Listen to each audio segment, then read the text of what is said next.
Shamubeel, you've described the New Zealand economy as the Goldilocks economy. Not too hot, not too cold. What do you mean by that? Well, our economy has been growing relatively well, much better than many of our international peers. But it's not growing so fast that we have lots of wage inflation or lots of general inflation. And it's that kind of quite a modest pace of growth, just good enough to have new jobs, increases in wages, but not so much that it stops business from happening. And you've also spoken about a two-speed economy. What did you mean by that? Is that something different to Goldilocks economy? Yeah, so I guess at the total level, the New Zealand economy is doing quite well. But when we dig beneath the surface, there's this huge differences, massive unevenness across the different parts of New Zealand. So for example, Auckland's doing really well. It really fired out of the recession. It's been growing strongly. Of the last 7 years, something like 80% of all new jobs happen in Auckland. Canterbury's also been very strong on the back of the earthquake, but not much happening in the rest of New Zealand. Tell me about Wellington. Why is it that Wellington's not taken off as much as Auckland has? So Wellington's been quite flat for a long time, and the big reason is that Wellington's very much a government town. And the government spending over the last few years has been very constrained, very careful. So we haven't seen the kind of spending growth as in the past. And also we've seen a lot of businesses that have continued to move up to Auckland. So between the two, Wellington has been quite slow, but we're starting to see some good signs just in the last 6 to 9 months that hiring is increasing and across the board, across corporates and government. So we're starting to see some good signs there. Has migration had anything to do with that? Yeah, immigration's been a really big story of the last year or so. So a lot of New Zealanders are no longer going to Australia, and a lot of New Zealanders are coming back from Australia. And that means that we have a much bigger pool of people who are looking for jobs and available for jobs. But that doesn't mean we've taken away all the shortages. So there are some sectors like IT, like engineering, where there's still some severe shortages, and we're still having to bring in very skilled people. You speak a lot about the migration within New Zealand. Yeah, so there's been big changes in terms of where people are moving to. So Auckland's actually losing young people to other places because it's becoming such an expensive place to live in because of the congestion on the roads. But it's very much a story about people coming in from outside to fill in those skill gaps. In the rest of New Zealand, places like Wellington, it's been quite slow because the job growth has been modest.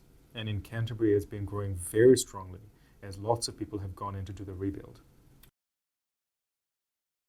And what about, those skill shortages that are coming, or those skills that are coming from overseas? That's not really fulfilling the skill shortages in New Zealand per se.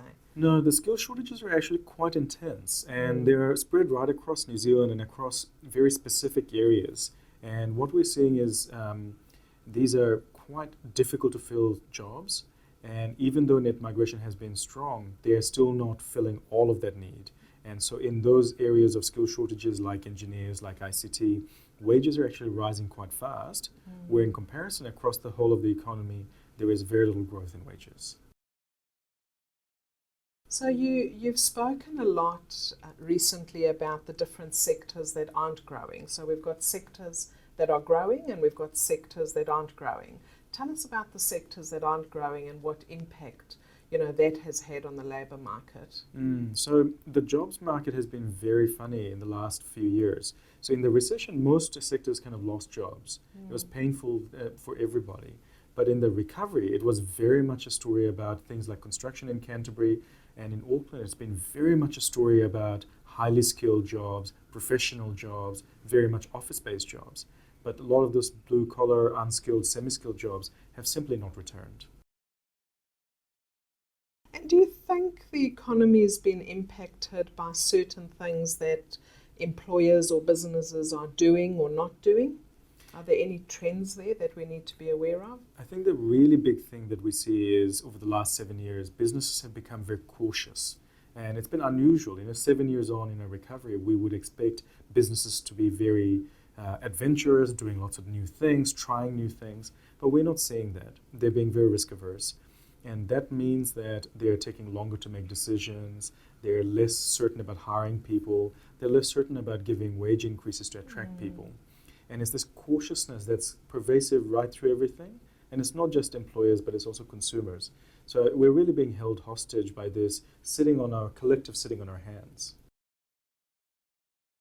Right. What about in terms of the housing? We've seen a huge price increases in Auckland, and we've seen a huge housing sort of pressure sort of emanate. What can you tell us about housing in Auckland specifically, and what impact will that have on the New Zealand economy? Yeah, so I guess, with the housing market, it's really an Auckland story. It's in Auckland that house prices have risen a lot. In Wellington, nothing has really happened. There are two things. I guess the first thing is, for the few people who own houses in Auckland, it's wonderful. But for the rest, it's actually really tough. And what we're finding is, with rising house prices, Auckland is becoming less competitive compared to other places. And it makes it very difficult for people to sell up their house in Wellington and come to Auckland. But also it's reducing the competition or increasing the competition with, say, Sydney, where houses are expensive, but you might be able to get a better job. So with the housing market, it's very much a story about it's increasing so fast and it's becoming so unaffordable that it's becoming a real cost for businesses. And it's very difficult to compensate employees for the big increases in unaffordability. And what does that do in terms of the labour trends around, for example, the millennials? You know, we've got the millennials, we've got the baby boomers, and then we've got this huge pressure on housing, cost of housing in Auckland. What's that going to do in terms of the labour market and the outlook for Auckland? Yeah, so I think the generational differences are the one that are probably most acute. And what we're seeing is a few New Zealanders, a few Aucklanders are choosing to vote with their feet. And particularly in the 30s and 40s with families, they're choosing to go to places like Waikato and Bay of Plenty. For millennials, it's really challenging because very few of them have access to jobs outside of Auckland. You know, if you're educated and highly skilled, there are not many jobs outside of Auckland and sometimes Wellington.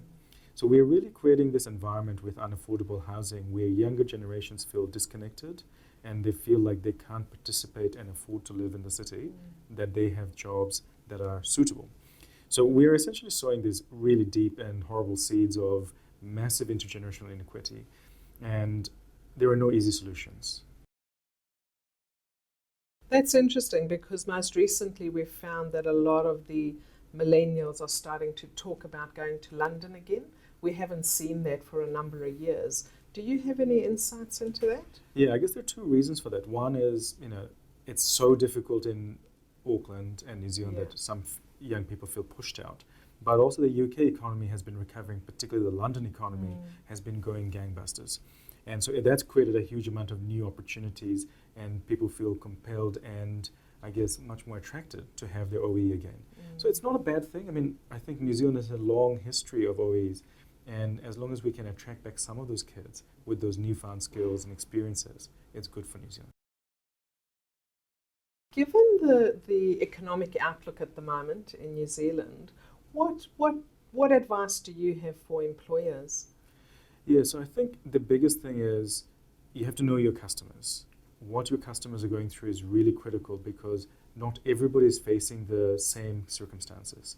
This economic recovery is unevenly shared. So you have to really understand where you're coming from. But the second thing is skills are still very much in shortage. So retaining, recruiting the right kind of people remains very much an important part of doing business. Even though it feels uncertain, it shouldn't be that you don't take risk, you just manage risk. And we know that the businesses that are doing well, even in this uneven, shallow recovery, are the businesses that are taking risk. Are you finding that more and more businesses are taking risk, or are we still finding that businesses are cautious? Very half and half. I think half of the businesses I deal with are beginning to take risk, and the other half is still very risk averse. And a lot of the times it's just because of the uncertainty. They're not sure that they can take on the risk right now. But I keep on telling my clients that it really has to be that you manage your risks, and you still have to invest in your business and in your people if you want to grow, if you want to get market share, if you want to do better than your competition. Thanks, Shamubeel. It's been wonderful working together on our report. I guess, we in preparation for our next report in October, it would be really interesting to understand what you see some of the risks are from now until October. Yeah, so even though things are going pretty well now, there are always risks, and we really see two big risks. The first one is the housing market in Auckland. It's going so far and so fast that it might stop, and it might have implications for where the economy goes. And the second one is what's happening in the global economy. Because we're small, we're very open to what happens externally. A slowdown in China and Australia in particular are things that could knock us quite badly. So those are the two big sets of risks that we're keeping a very close eye on. And if anything changes our economic patterns and our growth that we're seeing now, it will be those two things.